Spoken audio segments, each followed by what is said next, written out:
Las previsiones de pasivo, cuando las tenga que iniciar, acá no van a participar las regularizadoras. Las voy a iniciar con una cuenta de resultado negativo y voy a acreditar una cuenta de pasivo que es la que engloba la deuda. En el caso de los juicios, como yo les decía, acá sería pérdida por juicios pendientes a previsión para juicios. Es decir, fíjense, al cierre del ejercicio yo estoy diciendo, ya estoy reconociendo que porque eché a esas personas voy a perder 2,5 millones, es decir, pérdida por juicios pendientes 2,5 millones, a previsión para juicios pendientes. En el futuro, en otro ejercicio en el que sigue, cuando salga la sentencia judicial, va a decir el juez, bueno, Verónica tiene que pagar 2,5 millones de juicios. Perfecto, lo estimé exacto. Entonces, ¿qué hago? Debito la cuenta previsión para juicios a previsión juicios a pagar. Entonces, fíjense, el resultado quedó imputado al periodo que corresponde, es decir, al periodo en el que yo eché a las personas. En el periodo que se dio la sentencia, que es el periodo que sigue, lo único que hay es un movimiento de ese pasivo, de la previsión. Hago uso de la previsión que había estimado. Y ese pasivo se da de baja y sí se inicia un nuevo pasivo en el que me dice a pagar. Juicios pendientes a pagar. Es decir, ya tengo una certeza de cuál es el monto que tengo que pagar y cuándo. ¿Se entiende? Después, lo que tengo que ver es si ese monto que yo había estimado es mayor o menor. Fíjense, si el monto fue mayor, que en lugar de 2,5 millones, el juez me dice tenés que pagar 2 millones, bueno, hago. Dice, si el monto cierto, es decir, si el monto cierto fuere, si el monto cierto fuese mayor, es decir, que en lugar de 2,5 millones la sentencia es por 3 millones, hago uso de la previsión por 2,5 millones, hago un ajuste de resultados de ejercicios anteriores. ¿Por qué? Porque en el ejercicio anterior tendría que haber hecho 3 e hice 2,5 millones, entonces utilizo una cuenta que se llama ajuste de resultados de ejercicios anteriores, que en algunos textos la pueden encontrar como que se llama área, ajuste de resultados de ejercicios anteriores, y es una cuenta del patrimonio neto por 50.000 a juicios pendientes a pagar.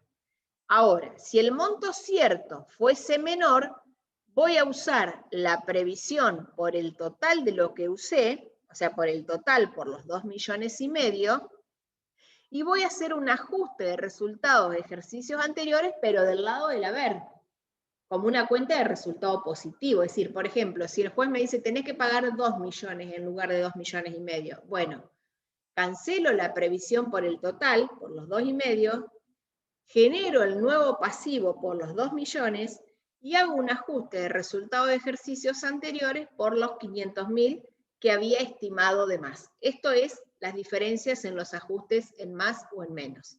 ¿Sí? Bien, y por último, tengo que ver qué métodos utilizo para calcular esas previsiones. Para el análisis de las cuentas más importante es hacer análisis de saldo de las cuentas más importante y aplico métodos estadísticos para las mismas.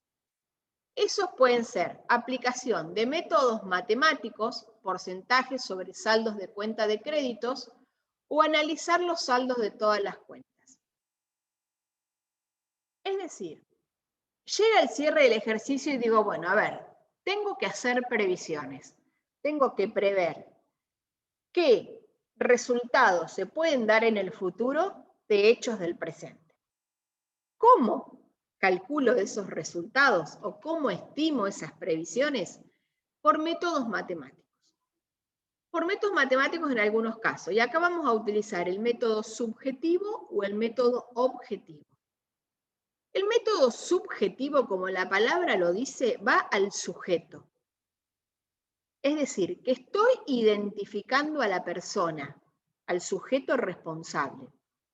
Si yo sé que al cierre del ejercicio tengo 10 clientes importantes dentro del rubro deudores por ventas, y uno de ellos ya tengo todo el rumor en la calle, en la ciudad, de que está por presentar quiebra,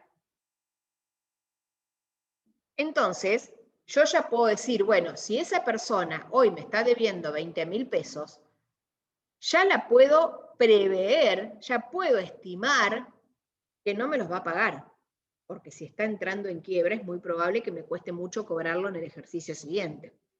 Entonces yo ya ahí puedo hacer una previsión subjetiva, porque voy directamente al sujeto. Sé que esa persona no me va a pagar. Ahora, cuando estamos hablando de método objetivo, voy al objeto, porque no tengo el sujeto para poder hacerlo. Y cuando voy al método objetivo es aplicar cálculos matemáticos. Y por ejemplo, para deudores por venta es una estimación. Si yo digo, en el año 2000, estamos analizando el 2020, digo, bueno, en el 2015 tuve un porcentaje de incobrables del 10%, en el 16 del 7%, en el 18 del 2%, en el 19 del 5%. Entonces, quiere decir que fui teniendo diferentes porcentajes durante los últimos 5 años. ¿Cuál es el criterio lógico que puedo aplicar para el 2020? Y bueno, digo, si en los últimos 5 años tuve este y este, lo sumo, lo divido por 5, saco un promedio, a lo mejor ese promedio me da un 4%, y digo, bueno, entonces para el 2020 estimo que voy a tener un 4%, porque es el promedio que se viene manejando de los últimos 5 años. Es decir, que voy a aplicar métodos matemáticos o estadísticos de lo que fue ocurriendo en situaciones similares en el pasado. Es decir, entonces, ¿qué vamos a hacer? Cuando tengamos que hacer previsiones vamos a utilizar dos métodos. El subjetivo, cuando conozco la persona o el hecho que tengo que hacer previsión, o el objetivo, cuando no tengo un cálculo cierto y lo tengo que pensar, entonces ahí voy a aplicar métodos matemáticos o estadísticos. Bien.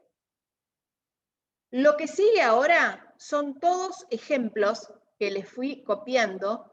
¿Ve? Por ejemplo, acá tienen un descuento de documentos con cuentas de orden, que no lo vimos, un descuento de documentos con cuentas regularizadoras, los tipos de deudores con el concepto de cada uno, cuando un tipo de deudor pasa de un deudor a otro. ¿Ves? Cuando yo hoy les decía del deudor por venta que se da de baja y se da de alta el deudor moroso, cuando ese deudor moroso luego pasa a deudor gestión judicial, y cuando ese deudor en gestión judicial luego directamente lo pasamos a deudores incobrables como resultado.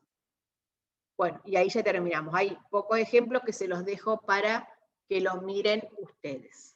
Bien, empezamos 27 y terminamos 12.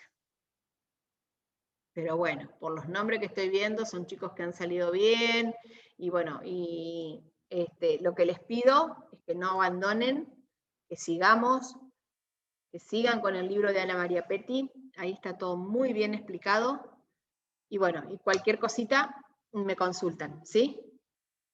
Mientras tanto, nos encontramos nuevamente el miércoles para la práctica de este tema.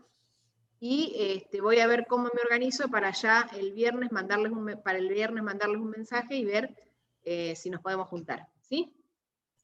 Dale, profe. Ok, listo. Nos vemos. Muchísimas gracias. Hasta luego. Adiós.